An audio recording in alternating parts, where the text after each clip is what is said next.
Anyway, imagine tomorrow that Bank of America announced that it had a new product. Let's call it an iVault. And Bank of America said this is a vault, a virtual vault, in which you can put all your bank information, any financial information you have, any other kind of information you want. Remember, all information is now digital. So it could be your tax receipts, it could be your will, it could be receipts for travel, it could be whatever it is you want to keep secure and safe. Now imagine that there was a guy, let's call him Bernie Madoff, who embezzled billions of dollars from poor workers' pension funds.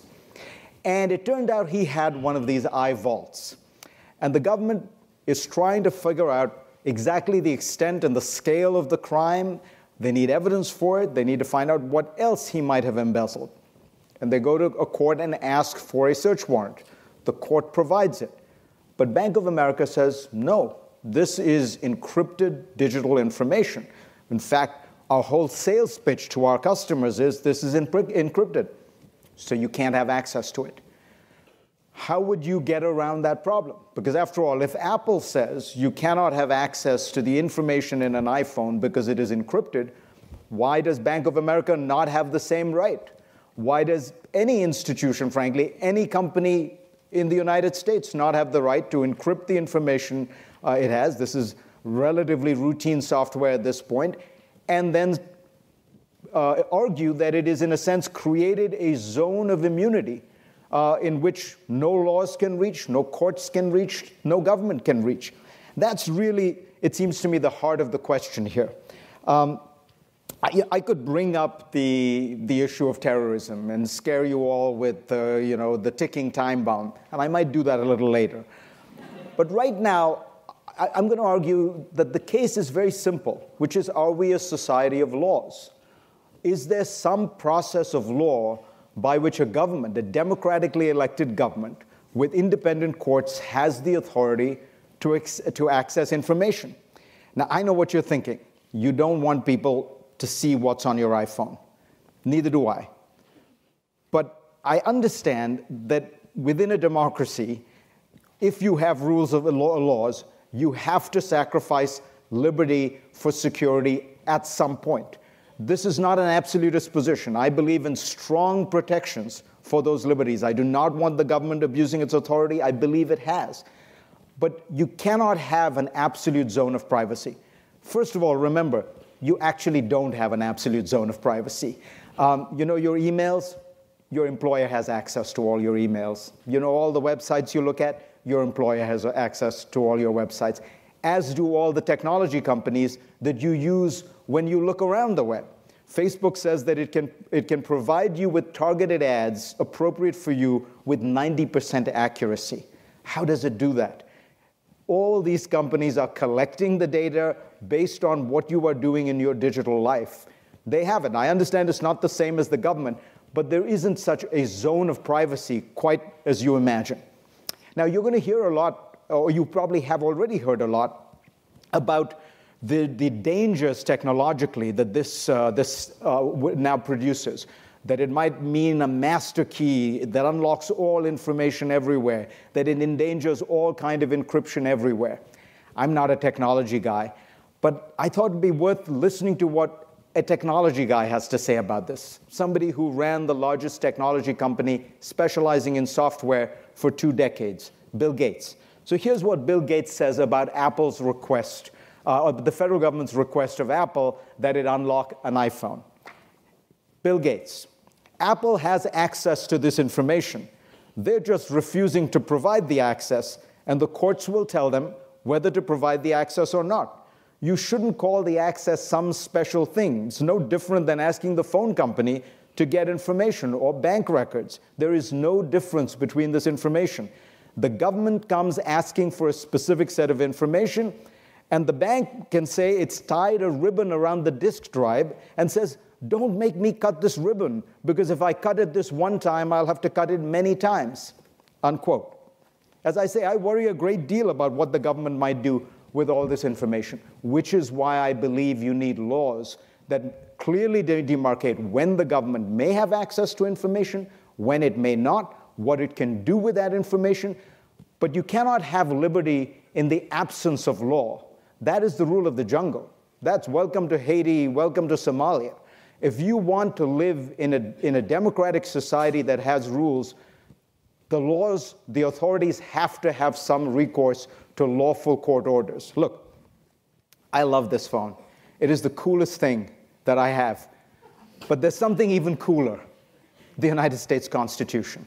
And it has to be possible for a government of laws to operate in a way that legal authority has the ability to access this kind of information. Look, in 1974, we had a test of this basic idea. The President of the United States argued that a court could not force him to provide information. At the time, the information was, in his view, encrypted information, communications between the president and his top advisors. And his argument was, executive privilege meant the president did not have to provide the court a court order with this kind of information.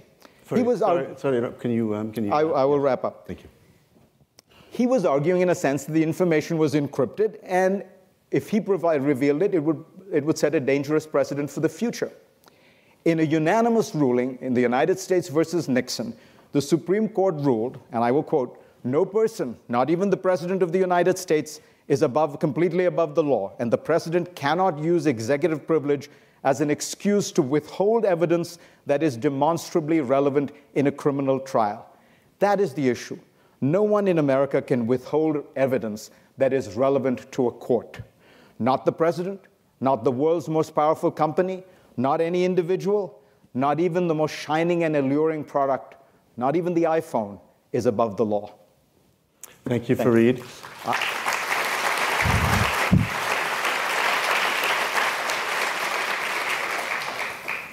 Ed? Okay, I'll do my best. I am, like Bill Gates, a technologist. I'm not. I will point out there's a little bit of a technical problem for the people working the audio. I'm hearing a little bit of echo on myself. But if I could continue. Well, let me just get right into it. Let's start with what tonight is not about. Fundamentally, tonight is not about politics, nor is it really about the law. It's about science. And for that reason, it doesn't really matter whether you're for or against surveillance, because by the end of this debate, we'll have established that the proposition is not really a choice between privacy and security. It's rather about more security or less security. Here's the problem. We're in the midst of the greatest crisis in computer security in history. One of my greatest critics, personally, Director of National Intelligence, General James Clapper, said just months ago, a lot of people find this surprising in our post-9/11 world, but computer security bumped terrorism out of the top spot on our list of national security threats. Now, let me underline that. Our intelligence agencies say computer security is a bigger problem than terrorism, than crime, than anything else. The backbone of computer security today is encryption. Encryption is the thing that keeps your money in your bank account rather than in a criminal's. It is the thing that keeps our dams closed and our roads open. Encryption is the only thing that determines whether the medical devices in our hospitals or the ones in your body deliver a therapeutic dose or a fatal one. Encryption saves lives. Encryption protects property. Without it, our economy stops. Our government stops. Everything stops. Now, my opponent hopes that somebody could perhaps find a way to make encryption work only for the good guys. But encryption is a field of mathematics, and no matter how much we might hope otherwise, math is math. It works the same for Mother Teresa as it does for Osama bin Laden. And the scientific consensus on this next point is absolute. Lawful access to any device or communication cannot be provided to anybody without fatally compromising the security of everybody. And that's not my opinion either. That's the formal conclusion from gathering of the world's top computer scientists and security experts at MIT to study precisely this issue. And these weren't just a couple of grad students either, but names like Whitfield Diffie, who literally invented the principles of modern cryptography. Now, the fundamental problem of the science in this space is that for the government to unlock everything, there has to be a key to everything. Now, we can pass a law to require a key under every doormat in order to make things easier for police. But the problem is that every other person in the world can find that key too, and they can use it. You might be saying, oh, well, that's all well and good, but what about national security? This is a legitimate interest. Now, this debate is unusual on that point. Now, recently, when all of the top intelligence officials who are free to talk about these things join in any conversation with which I'm attached, they're always on the other side. You know, if I was for kittens, they would be completely against them. But tonight, they're actually on my side. The former director of national intelligence, two directors of the CIA, the director of the National Security Agency, the nation's former top counterterrorism official, have all said that despite their sympathy for the FBI, our nation's computer security is simply more important than yet another surveillance tool. In fact, that NSA director, former that I just cited, Michael Hayden, said this: the FBI director, Jim Comey, is wrong. America is simply more secure. America is safer with unbreakable end-to-end encryption. I look forward to exploring the details of all of this tonight with you and Mr. Zakaria, but I can promise you, ladies and gentlemen, one thing. If I am standing shoulder to shoulder with a director of the National Security Agency on something, there's a damn good reason for that. Thank you very much.